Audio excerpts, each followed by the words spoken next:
Hello, Madam People, mga buhay. Nandito na ang mga balitang dapat niyong tutukan, mga balitang hindi niyo dapat kaligtaan. Ako ang iyong lingkod, Vico Robin Ramos. At kasama ko ang aking partner na si... Ako naman, si Mark Andrew Gonzalo. Naganap kaninang alas 12 ng tanghali ang malakas na paglindol sa bayan ng Ragay. Ayon sa PBOX, tinatayang 3.4 magnitude ang pagdinig nito. Dahil naman ito sa paglalang tectonic plate sa ilalim ng lupa, dahil dito apektado ang mga residente na nakaranas ng pagdinig ng lupa. Sa iba pang mga detalye, nag-uulat Cheryl Miralles. Nagkaroon ng biglaang pagginig ng lupa saktong alas 12 ng tanghali sa bayan ng Ragay. Naging dahilan nito ng pagkabitak ng ilang infrastruktura sa paaralan ng Don M. Gonsalvo Memorial High School. Apektado din ang pagpasok ng mga estudyante na naging dahilan ng shifting. Ano ang naging epekto ng lindol sa inyong mga mag-aaral? Hindi po kami sanay na 2 days lang ang pasok at di rin po namin maintindihan ang mga lessons dahil modular lang. Wala pong nagtuturo sa amin.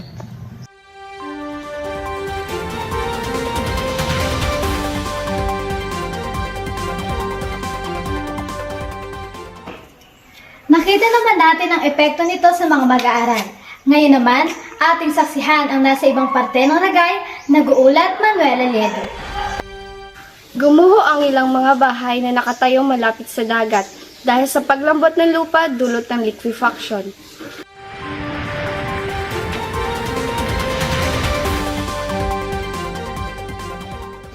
Isa sa mga residente ang nakaranas nito ay si Aling Darlene. Ano po, lahat ng ari-arian ko, lahat ng bahay ko, lumubog sa lupa.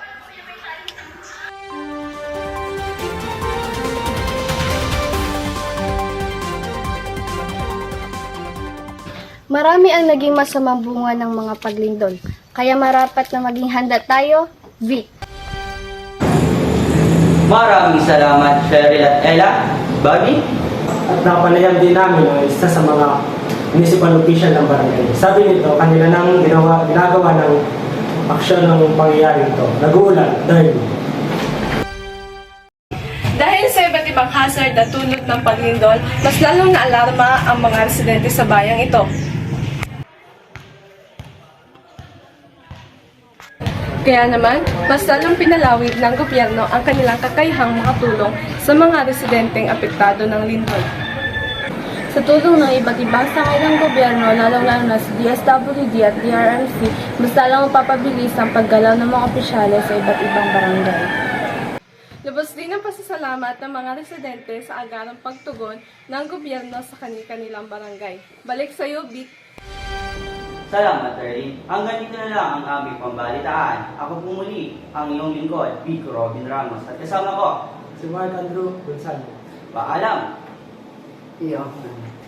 Tapos. Tapos.